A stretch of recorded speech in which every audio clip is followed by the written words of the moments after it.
How's it going, guys? Cody, guys, back again, dropping yet another video. Right, guys, this time more prison news. This time it's in the Oxford Mail. Link in the description below, like I always do. Headline reads, rising violence and drug fines posing a safety risk at HMP Bullingdon. Report finds. A rise in violence and drug misuse at HMP Bullingdon pose a safety risk to staff and inmates, according to a new report. The annual Independent Monitoring Board report released today for the prison near Bicester highlights how prisoner-on-prisoner assaults and attacks on staff have increased in the last year. Fights and drugs fines have also increased according to a year-on-year data, with the report authors blaming debt-related bullying, gang activity and the volatile nature of young prisoners. Other issues highlighted in the report include an epidemic loss of prisoners' property both inside the prison and during transfers, and the provision for older prisoners and those with mental health or language difficulties. Vicky Talbot, who's the HMP Bullingdon chairman, said, "Once again, the board is seriously concerned by the levels of violence and illegal drug use in Bullingdon Prison. In our view, the prison has suffered greatly in the past from lack of adequate resources to tackle these difficult issues. We've previously highlighted these matters to the Minister, as indeed have other IMBs around the country. I had the opportunity to air our concerns directly with the Secretary of State on a visit to Bullingdon in July. She added the prison officer numbers have risen, which led to a safer environment at the prison, and said prisoners are treated fairly." Now, look at that, right? This is just off the bat, guys, right? Just this winds me up, right? So the headline reads, "Rising violence and drug fines posing a safety risk at HMP Bullingdon." That's the headline. And then at the end, the IMB chair for that particular prison, the Independent Monitoring Board chair for that prison, Vicky Talbot, says, she added, "The prison officer numbers have risen, which has led to a safer environment at the prison, and said prisoners are treated fairly." Well, your headline contradicts what you've just said, so you're talking rubbish.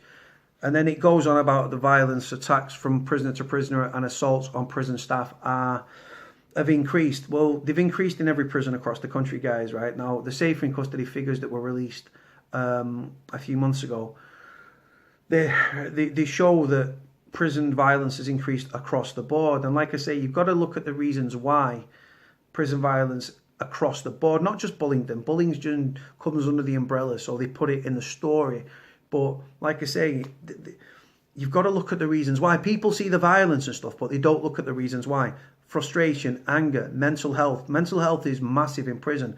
Yes, where you've got contraband, you've got debt. Where you've got debt, you've got fear, intimidation, bullying and violence. Granted, like I say, prison officer numbers are on the decrease and stuff. Yes, then the Ministry of Justice, we have actually recruited 3,333 officers ahead of schedule, all the usual broken record rubbish.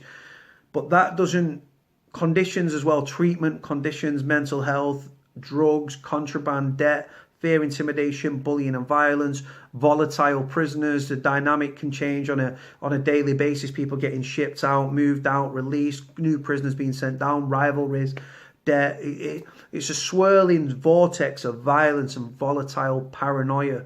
Really, really is. And another thing as well that doesn't get collated, and I mention it a lot, is prison officer to prisoner assaults. Doesn't get mentioned, does it? Now, HMP Bullingdon is another prison. It's going to have the same problems of every other prison in the system. We need to decrease prison numbers. We need to free IPP prisoners massively. Like IPPs, guys, a lot of them are way, several years over tariff. And they're still in prison. And they've jumped through hoops for probation. And they've played the ball with OMU, Offender Management Unit, done courses left, right and centre. Even if they didn't want to do the course, but they're playing the game. And they're still in prison. It was abolished in 2012, and it's still causing untold misery for thousands of people. I'm going to do a vlog shortly, and I'm going to do a lady that I follow on Twitter, and she follows me. She's not asked me. She just said, "Will you retweet this?" So I've retweeted it. It's a petition trying to get her son, who's an IPP prisoner, out of the system. She's going to go to Westminster to debate this. She's got about 44,000 signatures.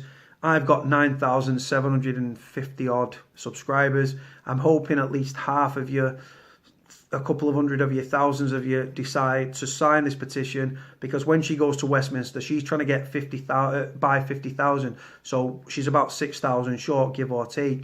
So I would love you guys to sign that petition. I'm going to do a vlog about it in a minute. But yeah, Bullingdon, guys, another prison, failing prisoners, failing prisoners' families. What can you say? It's nothing new, guys. Doesn't surprise me in any which way. I've never been in Bullingdon. Have you been in Bullingdon? Do you know someone that's been in Bullingdon? I'd love to interview you guys for the channel if you're up for it. On that note, guys, going to leave it there. Link in the description. Like, comment, subscribe. Cody out.